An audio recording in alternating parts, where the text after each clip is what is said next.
Ate, ano ba yung problema? Bakit gusto mo kong kausapin?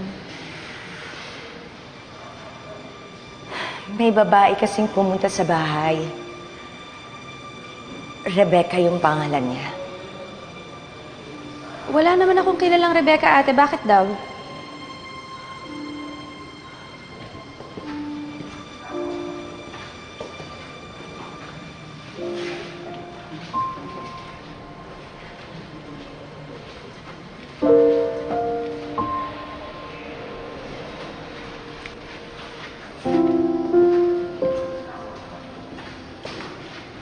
Hindi ako pwede magkamali. Si Amy yung hawak yun na bata.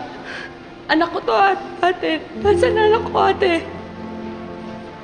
Nasa bahay bagong pangarap daw.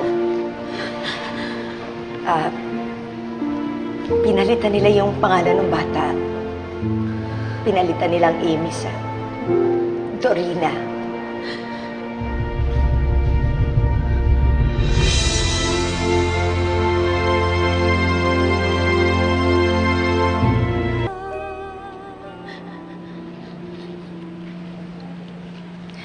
Yung una, parang ayoko pang maniwala, pero naisip ko lang kasi na ang laki-laking coincidence. Ate, sabi sa akin ni Dorina, inampun lang daw siya. Yun na nga yun. Marami namang paraan na mapapatunayan natin kung talagang anak mo nga si Dorina, di ba? Ang importante, may lead na tayo. Ate, thank you. Thank you, ate.